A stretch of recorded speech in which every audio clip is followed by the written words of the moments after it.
All right, folks, we're on day 12. I just took a shower again. It wasn't my first one. So we were gonna try sleeping on the bed today, but our bed's so high up. I have laid on it once, but I was under the influence of narcotics. So I got in today and I don't have a leg lifter. I had one from my last surgery and threw the darn thing away like freaking last year. It was sitting in our garage. So I'm never gonna use this thing again. I freaking threw it away. So with my other one, when I had my left hip replaced, I didn't use it. I used my right leg, put my right foot under my left foot, and then lifted it up and swung around. So I would sit on the bed, and it worked. Today, it just seemed like my left leg ain't strong enough to lift my right leg, and I crossed that 50 to center line. You don't want to cross your legs because you could pull out your hip, especially 10 days, 12 days after surgery. And that kind of freaked me out. So I was literally watching it happen, and I'm going up and up. And it's like I couldn't go back down because I was in that motion. I was like, holy shit. And then I tried to slide, and our bed's so soft, I push them with my hands. And trying to slide, I'm just sinking in and not getting anywhere. So one part of my body is going one way, and the other part's staying. So it's literally twisting. I'm like, what the fuck? What a shit show. So I came to the conclusion of, I'm sleeping on the recliner.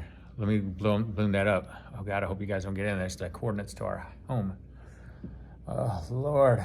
Anywho, yeah, so I was kind of freaking out there because it felt kind of like a sting. And then when I was getting off, I'm like, oh, fuck, because of course, paranoid, once you start thinking about stuff, last thing you want is your hip to dislocate. And then the rod they shot in your femur bone, you don't want that to slide out because the bone hasn't had enough time to start growing around to hold it in. So it can slide right out like a hot knife through butter. So anyway, I was paranoid getting off the bed. I went really slow, got off it. It was way easier than getting on. But I did feel a sting down like on the femur bone. It was like a pinching type of feeling. It was like, holy smokes. So anyway, I got off the Oxycontin. They gave me something a little softer. It ain't as strong. Tramadol. I already took one this morning at like 9. I should already took one because I know this stuff's going to swell up. Did my exercises as well, and that always makes my hip hurt. Anywho, oh look at that, I got a new cup too. Best water in the side of this Mississippi. So anyway, the pain level sitting the same. Nothing has changed with pain. Doing nothing, it doesn't do nothing. No pain. Shifting and sliding up. When anything gets jolted or moved, that's when I can feel it on the scar, the surgery site. Pain. I'm keeping ice on it every 30 to 30 or all day long. You got this rash around my knee. I'm kind of worried about. Well, I wouldn't really call it a rash. There's some spots like I was on MSC and got bit by some bed bugs. We don't have bed bugs, but my knee itches and there's some dots. Not like I got bit, but I don't know what the fuck it is. But anywho, so same thing. Got my tooth in. How you guys like that? You few people that own a restaurant, one of these days I'm coming for you. Then I'm going to say, your food knocked my tooth out. And I'm going to give a free meal. Let me put that back in for you. Anywho. Yeah, nothing much difference.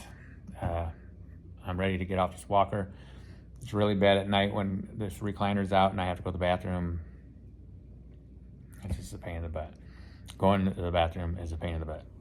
Literally, trying to, when you can't move your right side of your body, your leg has to stick straight out because you can't bend at 90 degrees. So you got to keep the right leg, surgery leg out. Pain in the ass. I wish I could just stand up and poop on the floor.